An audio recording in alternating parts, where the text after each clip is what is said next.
Good evening, everyone. Welcome to Old Ladies Lift Chat. I am one of your hosts, Larnie Mulvey, the Power Lady.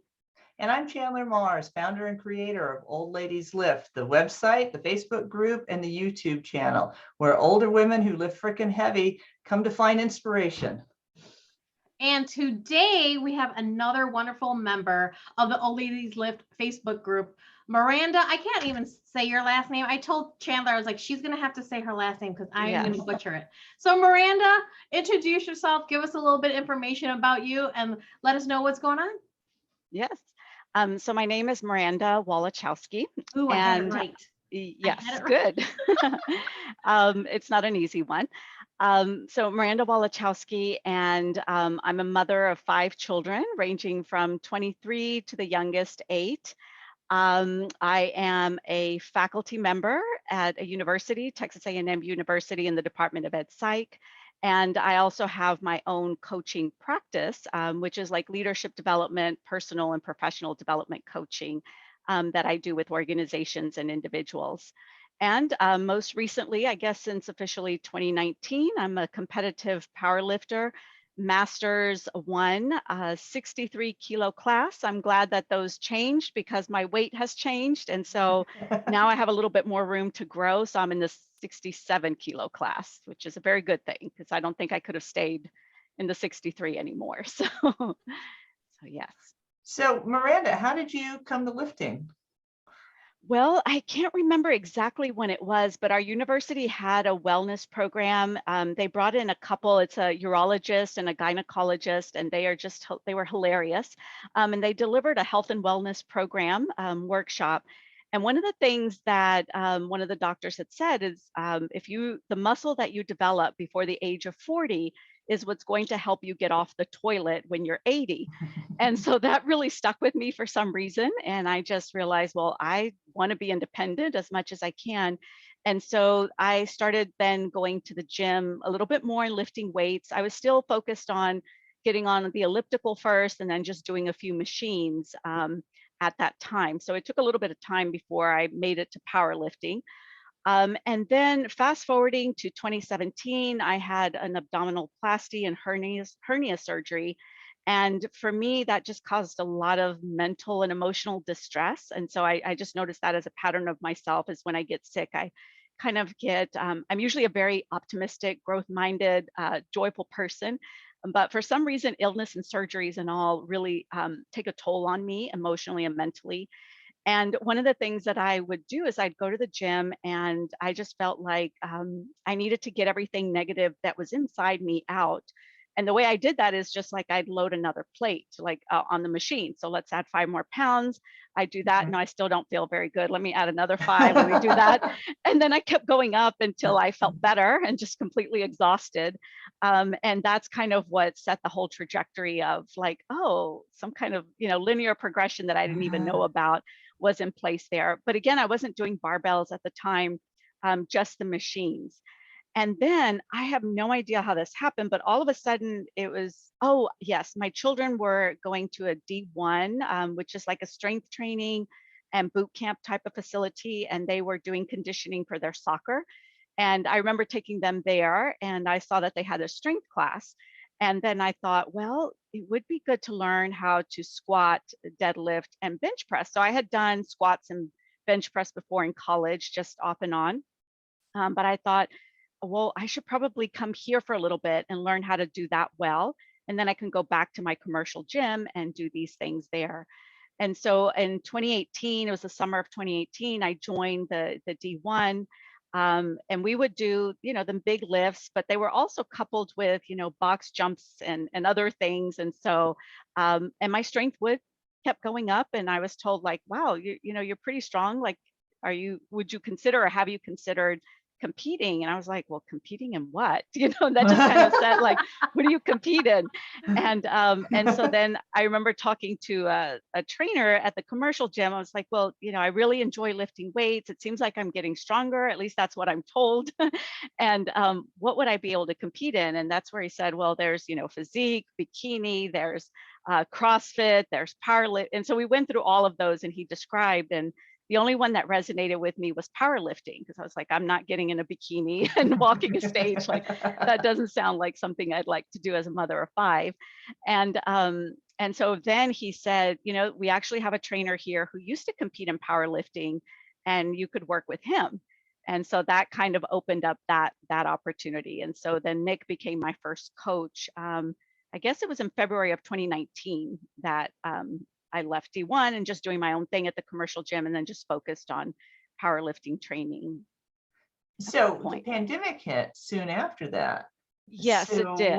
How did you navigate that as a new powerlifter? Did you have to set up your own home gym and all of that? Yeah, so that was quite a challenge with that happening. So I think I competed once or twice while working with Nick. And then, yes, the pandemic hit.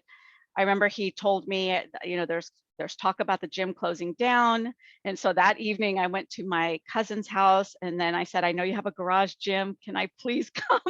It was like, I don't care what's happening in the world. I just have to make sure I have a place to train.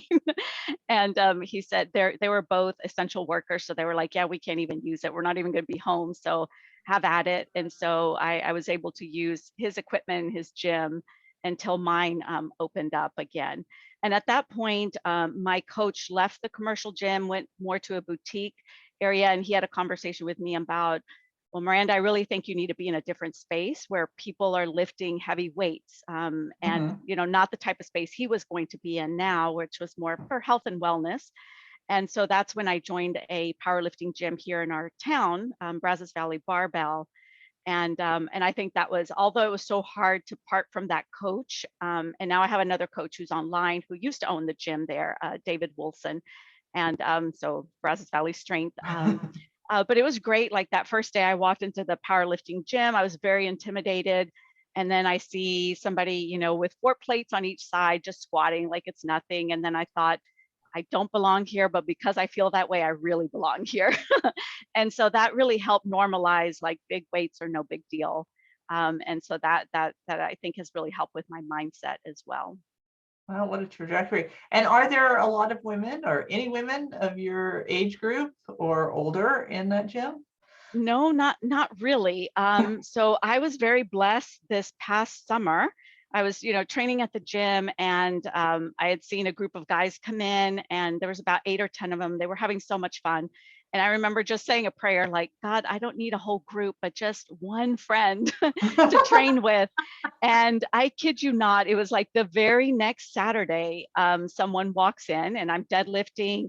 And she eventually approaches me, and she was kind of reluctant about whether she joined the gym or not. She used to, I think 15, 16 years ago, when she was in high school, would compete. So she's in her 30s. So we've become great friends, and we train together, and it really helps. Our weights are quite different in terms of what we can manage and handle, but we really support each other. And I think she's been instrumental again to my mindset as well. She just kind of just pushes me a little bit more. I try to push her. So that's been wonderful. But there aren't too many women. I'm probably one of the older, so I'm 48. So I'm probably one of the older ones there. So older male or female, or certainly older male women? And female, yes. There aren't too many. I would say that I've seen, or that I know of, maybe there's about 8 of us that are around kind of my age that are regulars there. But I pretty much always go early in the morning, so I have a limited. So it's a select group. Right, select group. But yeah, so and I live in a college town, so the majority Certainly. are, yeah, I can see that. Okay, that makes sense. Yes. That does make sense. So they're mostly college kids. But people are always surprised that I'm 48, like they don't believe that. So that's wonderful. It's funny. People don't realize that, sometimes lifting makes you feel and look younger. Yes. I've even had comments like, how could you be 48? You move so well. And so I guess younger people have this expectation that you're on a cane by 48 or something. Exactly. So hopefully that inspires them, like, oh, if I keep at this, what will I look like or be like at that age? So. Sorry, Chandler. No, go ahead. Oh, I was going to say, so did you compete in 2019, or did you give it some time? And then, like, for me, I started in March 2019, and then I was like, you know what, I'm going to compete, and so I competed in November 2019. Mhm. So did you give yourself some time? Well, I started with Nick, I have to write these things down because I'm horrible with dates, but I started with Nick in February 2019, and I competed in June of 2019 was my first meet in Oh, so Houston. relatively quickly. Yes. And then I had another meet in February 2020, right before the pandemic hit, I guess, is when that happened. Right before, because I think it Yes. was March, into February, March. Yes. Yeah. Yeah. So around March that everything happened. So yeah, so I competed relatively soon. Yes. So one question that sometimes I want to ask, especially if you can remember, like, what was your feeling the first time you competed? Oh my gosh. Well, leading up to it, I was as nervous as heck. From the moment I registered, it's like, why did I do this? Like, why do I submit myself to this? Like, nobody's making me. And yet it just felt like, because I was pretty anxious and nervous leading up to it. Even the day of, feeling very foreign to everything. Like, I didn't realize I had to give them my bar heights and all of that. And I wasn't prepared to, for that. But luckily, there was a group of individuals. They just helped me figure that out, like what would be appropriate. My coach had laid out all my warm-ups and all of that, so that was fine. But there was this guy there who just took my husband. He was my handler, totally new to this as well, but he took my husband and me under his wing. And I think that made it so much easier. So he told us exactly, like, make sure you go and give your numbers for your next attempt, right away, and don't start warming up yet. Okay, I think you need to start warming up now, and little things like that. That just, I mean, he was just an angel. I don't know that we would have had such a great experience had it not been for him and his support. But it was just a lot going on. But I was very surprised at how much I loved it and how focused I could get. So even I had all white lights, which my coach said that's kind of unusual for a first meet to not miss on anything. But I was like super hyper focused, and it was just really neat to see that ability to just focus and zone everything out and just execute, despite how I felt moments before. And I just absolutely loved it. And I'm always impressed by what's there. I don't know if this will always happen, but I always have more to give at a meet than I do in the gym. So it's always like, oh, I didn't know I had that in me. I could have tried a little bit more. Yeah. So that's I always think that's fun. the wonderful thing, is that you do, and the crowd really cheers you on, and Yes. it's very empowering to get under or behind that barbell and execute, as you say. And even when it's as heavy as your absolute max, you just keep going because everybody's yelling for you. I mean, you Right. just grind it out no matter what. Yes. And I think that's a wonderful thing. So, did you compete in anything? Were you an athlete before coming to this, like in your youth at all, or is this new, this whole Yes. competition type of experience? Right. So I didn't in my youth really compete in anything. When I was in college, I did duathlons, so biking and running, and I was going to start taking up the swimming and do triathlons. So I did have maybe 2 years of experience with that, or three, but that was it. That was the only competitive, for a few years there. So I've always liked to like go out and jog or go to the gym, do the machines, get on the elliptical. So my body has always enjoyed doing something, but not in a competitive way. And just amazing how powerlifting, you can start anywhere at any age and make progress and actually compete, because not in too many sports would I be able to do that, not having had all the background Certainly. before. So Yeah, I think that's amazing. So how many, prior to this interview, we talked about some issues that you had, that you learned about during your powerlifting experiences that you're still managing, pelvic floor issues. And that's something that a lot of women experience, young and old, in lifting and in other sports in life. Do you want to talk a little bit about that? yes, so it was in November of 2020. That I developed pelvic floor issues. And I was quite surprised because I had never had any indications that I had any concerns of your typical symptoms that you hear. And it's like, no, I must be good to go. But in November, I just developed some issues that led to my discovering that I had pelvic floor dysfunction and also issues with my core, my deep abdominal transverse muscles. So I've had 5 C-sections, so that hasn't been very helpful. An abdominoplasty and a hernia surgery and a laparoscopy surgery. And so there's been a lot of trauma just to my whole abdominal area. And so that has, I'm sure, contributed to that. And like I said, November 2020, it just kind of all began to unravel to the point that I couldn't even do, and I still can't like do a crunch. So before I could, like, if I was doing dumbbell bench press, I could just put the dumbbells on my knees and, curl Yeah. up and rack them and no big deal. Or I would do the Russian, whatever they're called, with Twist. weights. Yeah, Yeah. twist with weights. And then all of a sudden that just kind of stopped. Like even just getting off the floor is not possible for me without some assistance, even a little band, or what my pelvic floor therapist taught me is just even wrapping a towel around my waist. And that's enough to engage those Interesting. deep abdominal transverse muscles. And then I can get up. So I've been focusing on a lot of core work. So, the whole concept of if you're lifting, doing the 3 big lifts, you don't need to worry about your core. But for women like me, I think that's contraindicatory. I think that it's very important that we also work on our core, especially if we've had C-sections, children, surgeries, and things like that, because I did have a lot of core weakness that it has taken about a year to really strengthen that. And my numbers are starting to finally come back up. So I was stuck at like a 165 squat for I don't know how long, because I couldn't use the belt yet as part of this whole treatment. And so just the other couple of weeks ago, I think I did 225 for 2 reps. And I just felt super solid. Like this whole area just feels really strong, really solid. But I've had to learn a lot. So I immediately found a gynecologist, urologist, because that's who you want to go to when you have these issues. So he or she can take care of everything, because there's a lot of things that could be going on. And then I immediately found a pelvic floor therapist. I was really surprised that our town had one. So I went and did local treatment first, and then I moved online to somebody who specialized with female strength athletes.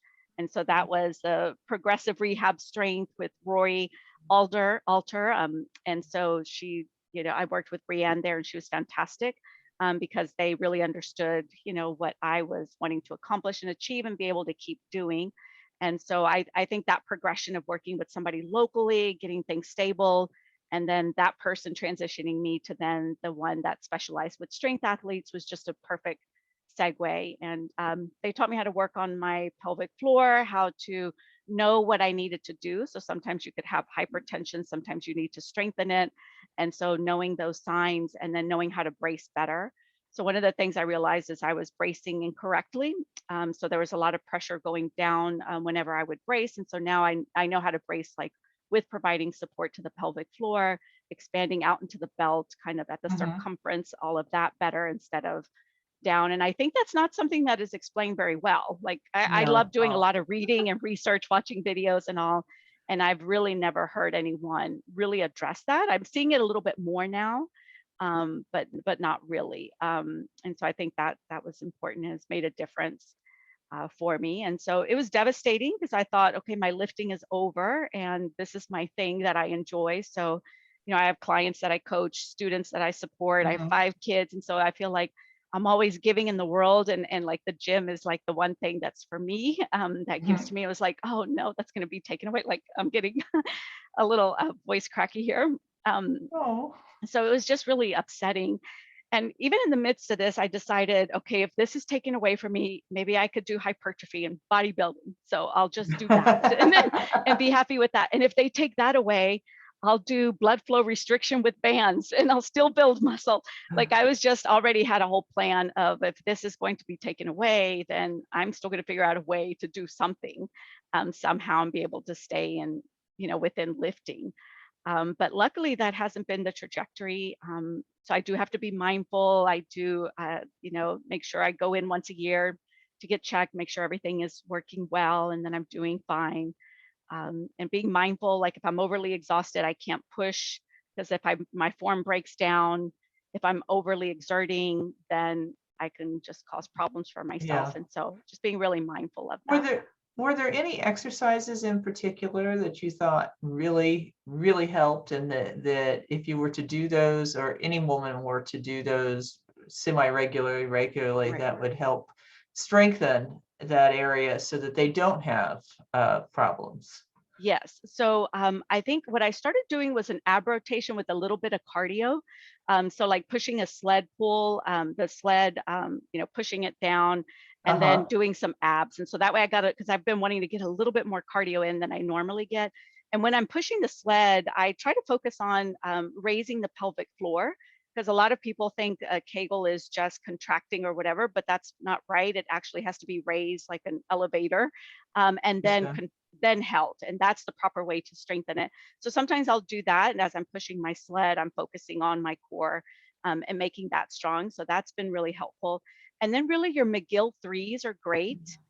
Your dead bugs are fantastic for this. And I forget what it's called, where you wrap a band on a pole and just kind of, Yeah, in front of I've you. seen it named different things, but Yeah, yeah. Paul something. we call it Pell-off Palloff press presses. or Yes, Pell-off there you. pull Yes, or something. yes. Yes. And so real gentle things like that really work well, and they're not exacerbating any issues and things like that. So you don't want to do anything that's going to cause more stress on the pelvic floor. It doesn't need to be weighted to be effectful to build that core. Mhm. And just doing those, even if it's just 3 times a week, I have noticed a great difference. And just for a few minutes. So I'll put it on my timer for about 15 minutes, sometimes 20 minutes if I'm feeling really good and it's early in my block. And then I'll just do like some kind of either rows or sled pushes, and then my cardio, and I just kind of rotate around and get that Yeah. done. And that Well, I think that's I have worked. been doing the McGill 3, and Mhm. I will rotate it with bike. So I'll ride the bike Mhm. for a few minutes and I'll get off and do a round, and then I'll get back, right. And I have to do it at the beginning of a workout, because if I leave it to the end of the workout, I won't do it. Yes. So, Yes. so I try to do them on squat and deadlift days, and then sometimes I'll do it on my just move accessory days if I feel like if I missed one or something. But I do think that that's made a bit of a difference in terms of my ability to brace. And like you, I've recently returned to lifting without a belt, to build up some strength. Plus, I outgrew my belt, but that's another story altogether. But for years, my coach had me lift without a belt, and just to strengthen everything. He was a big proponent of doing that. And when the pandemic hit, I got a little lazy, and would put the belt on just automatically. And so I can see those things really helping, but I suspect there's a lot more. And for all of you guys out there listening to this, we plan on having a whole discussion on pelvic floor exercises and women's lifting sometime in the future. So Yeah, sounds on great. to more topics. Miranda, how often do you train? 4 days a week. And do you do your pelvic floor exercises all week, or do you just do it on the days that you train? Mostly it's on the days that I train because I'm there at the gym, and sometimes it's just easier to get it done there. But if I'm running low on time, I'll do something here at home because they're so simple. But I like maybe choosing at least 3 of the days to do something. So maybe not on my big deadlift day, like I might want to call it quits right after that, or for squats were particularly a struggle that day, maybe not that day. But certainly on my bench focus days, it's really easy to get that in. And usually Mondays are lighter for me anyway. So it's usually a squat variation, and that's also a good day. But I kind of like to get it done there. What are the three what are your go-tos? What are, like people who have a short time, what are your three go-tos that you use for that? For the pelvic floor, Mm-hmm. it would be the ones I mentioned. So the dead bugs, the McGill 3, the whatever, the Palo press thing, those are excellent. And because you don't really need to do crunches, and sometimes they're not helpful for people that have pelvic floor issues if you don't know what you're doing, because you're just going to make them worse.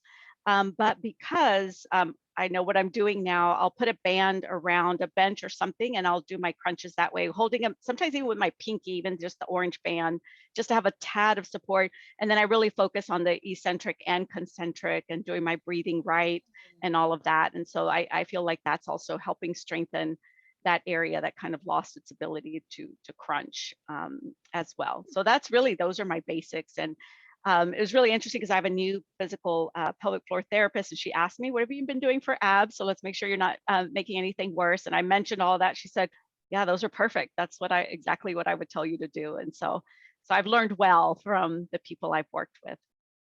Awesome. I think I'm gonna start doing those. I've Yes. done the McGill 3, but the Payoff presses, I always, those are Mhm. one of those that if it's not programmed in my program, I'm just like, meh, Yes. but I need to be, I know for me, when I went to pelvic floor therapy, my therapist was like, oh, you shouldn't do that. You should, you can't be doing that, especially, with your pelvic floor. I was like, but aren't you helping me to strengthen it so it can go together so we can get better? So that's why I'm like, you said you use a pelvic floor therapist online. Is that what you were saying? Well, I have one locally, and then I've also worked with one online who specialized with strength athletes. Got And it. so I think there's value in both if you're in the sport. So I really think, yes, I absolutely. love that. Mhm. I love that. So Go ahead, Chandler. if there was a woman, let's change the subject from pelvic floor, but an older woman that is contemplating venturing into the sport of powerlifting, what advice might you give them? I would tell them first, be humble. And I think that goes a long way because I guess our biggest enemy are just unrealistic expectations that we Mhm. have. And I have to also keep mine in check. And so be humble. And I think that's going to open you up to learn to not mind when your coach critiques your form, all of those things, and feel comfortable in your skin and wherever you are. So that would be my first piece of advice. I think the second one would be to have a growth mindset. And so if you believe you can, you're right. If you believe you can't, you're also equally as right. And so it really does boil down to that belief system that you have about yourself and whether you're able to grow and to progress. So that would be my second piece. Your mindset's going to matter incredibly and contribute to that experience. And that's one of the reasons I love powerlifting because I have to really exercise and lean into my ability to do that. I think third, try to fall in love with the process. And so if you can fall in love with the process, then there's nothing, because people will always ask me, like, how in the world could you be so consistent? And that's your non-negotiable is going to the gym. And it's like, I can't imagine not. Like it's just like I get up and brush my teeth. I get up and go to the gym. It's like I don't even think about it. It's just part of who I am and what I do. And I think falling in love with the process goes a long way. And then I think fourth is as just telling them you have no idea, but you are giving yourself the greatest gift that you will never look back on this and say, what a waste of time. You will always look back on this and just really appreciate yourself for having made the decision to do this. And so I can't express that until people experience it. Like sometimes I've had clients work with me on personal development or leadership, and when they're open to it, I bring up the concept of strength training and exercising, and I'll tell them your work with me will go a lot further if you're open, to this. And some of them have listened and actually gone and done this process and Wow. said, like, you're right. They come in for whatever on leadership or other personal development. But when they're open and they couple that working with me and then also helping their bodies move, hopefully strength training is what they're open to, then it just goes a lot further. So I think those are really the main takeaways. I recently had a DEXA scan done, and it was just when I left there, I was just so happy that I made this decision, back in 2018, because I saw, I was able to see the trajectory of my bone density, and I still want to improve that, but it looks good where I was in terms of muscle and body composition, Mhm. all of those things. I was like, wow, that's I wouldn't be here if I hadn't said yes in 2018 to whatever was sparking in me to pursue this. That's So wonderful. yeah, That is a really cool story. yes. Very good advice. I have one more question before we kind of wrap up. Does anybody else in your family lift? No, well, now my children are starting to, and my husband. So slowly, so my whole family, they're mostly all soccer players, and Okay. so as the children have gotten to a certain age, so I have two of them now that I'll train for lifting, at least the big four lifts, Mhm. and just to help their tendons, muscles, and all of that. And so my son is 16, and then my daughter's 11, and so they've both started to lift. They love it. the other two younger ones are ready for their turn whenever that comes. And then my husband actually joined my gym recently, Brazos Valley Barbell, and is going to some strength classes there. And my oldest adult son as well. And so they're, slowly, nobody wants to train with me of the older ones. The Oh, younger ones are no. willing to, the older ones are not so willing, but at least they're doing it, and they've Okay. been really enjoying it. So that's been exciting to see how it's impacted everybody else. Oh, that's good. That's good. So my whole family does it now too. And my husband and I started it. I mean, we always were swimmers and such, and gym was always machines and the like. My husband wasn't, he did karate. But at some point we just started CrossFit, and then my kids started CrossFit, and then we diverged a little. The husband and daughter continue to do CrossFit. The son and me continue to do powerlifting. So, but we all work out together when we're all together, which is, I think, one of the greatest blessings of this whole sport, is being able to train with your children at my age. I mean, this is not something I expected to be able to experience, and I think that's cool. My husband started lifting because I started lifting. There you go. Well, if you can do it, Do I it. can do it. But now we've competed in the same things together. Yeah, So that's amazing. there's been pictures of both of us going at the same time, like especially with strongman. I just started doing strongman, and they've called both of our names at the same time. And so he's on one platform and I'm on the other, and people have caught us have Side by side. Side by side. It's pretty cool. I thought that was really exciting. So I'm like, That is. okay, if you can, if I can get him to do it, cool, awesome. But we don't train together. Yes. Even if we are in the same gym together, we are like, okay, bye. See you in whatever. Go do your thing. I'll do mine. Yes. Yeah. No, that's wonderful.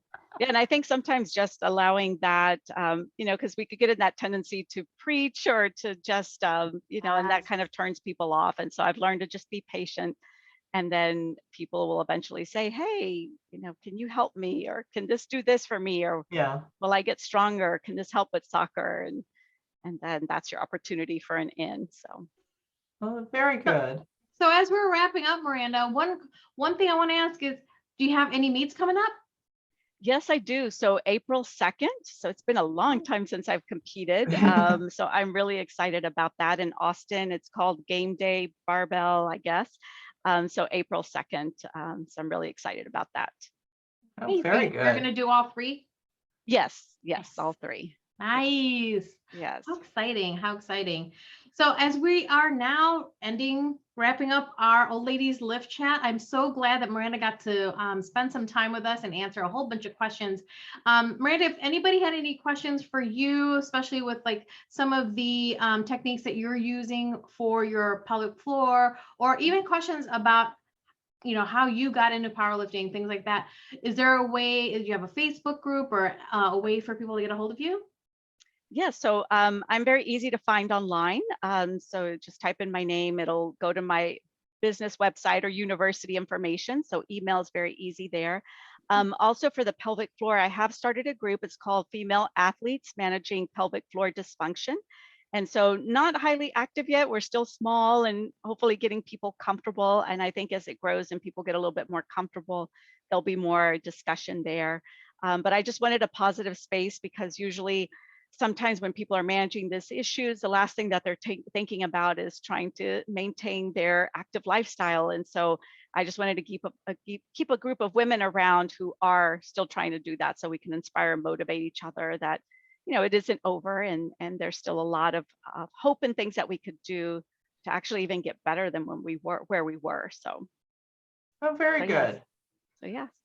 So I guess I'm closing out today per the note. So everybody out there, we've had a wonderful time chatting with Miranda. Be sure to look at our oldladieslift.com website, the Old Ladies Lift YouTube page, the Old Ladies Lift Facebook group if you are female and over 40. When you are on our website, take a look at all of the cool t-shirts we have for old ladies lifting. Not necessarily just old ladies, but we have a lot of cool t-shirts.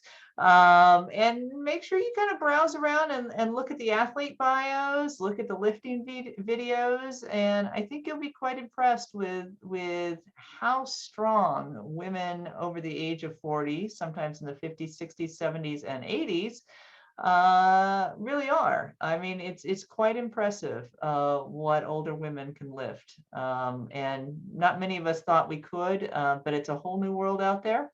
So for everybody, for myself and Larnie and Miranda, thank you for listening, and we'll see y'all next week.